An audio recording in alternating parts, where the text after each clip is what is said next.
What's up, world? Uko here from Better Therapy Now, where you sharpen your discipline. How to master self discipline and stay consistent. Why is it so easy to start something, but so hard to stay consistent? One week you're hitting the gym, you're working hard, and then the next week you're eating unhealthy, eating junk food, not going to the gym, and procrastinating. This has happened in my life time and time again, and I see it in others, but there's a way to hack your brain and get over procrastination and stay consistent. The secret? Self-discipline. But self-discipline isn't about willpower.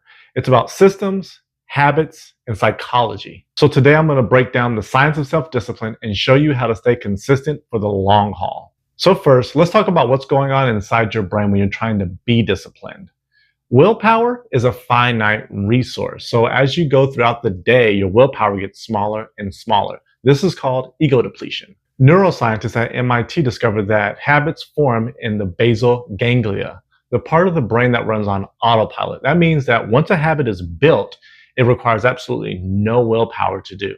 And that's the key. Don't rely on motivation. Build habits so that it requires no willpower to stay disciplined. Next, you want to start with identity, not just goals. Most people fail at discipline because they start with the goals. They want to be in shape. They want to make a lot of money, but they don't start with identity. For example, instead of saying, I want to be in shape, say, I'm the type of person that never misses a workout. Instead of saying, I want to eat healthier, say, I'm the type of person that never eats sugar. A study from the University of Florida found that people who identify with their habits or lead with identity when talking about their habits are 3 times more likely to stay consistent. Next, you want to build an unbreakable habit loop. That means building a cue, a routine, and a reward. A cue is just a trigger. So if you want to start running and getting in better shape, maybe you leave your shoes by the door, and then when you wake up and you see your shoes, that triggers you to start running. The routine is just the actual habit, running for 5 minutes or an hour. And a reward is a small thing to reinforce the habit. So maybe while you're running, you're listening to your favorite song or your favorite podcast.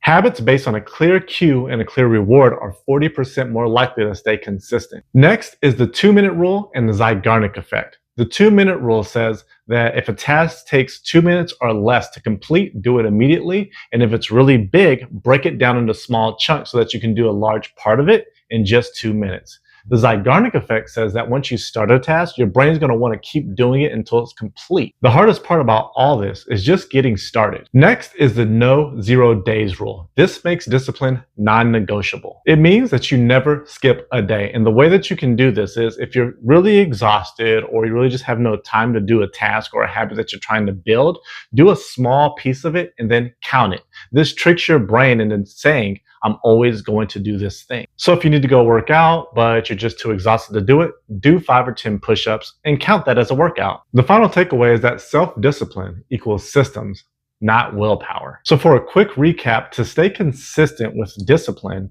you want to lead with identity, use the 2-minute rule, never skip any days, no 0 days, use the Zeigarnik effect so that you can maintain that momentum, and never skip a day. Just make that task really small if it's hard to do it on a day so that your brain knows that I'm always going to do that task. Which of these strategies will you apply first? Let me know in the comments below. I'm Uko from Better Therapy Now. Thank you for watching and I'll see you next time.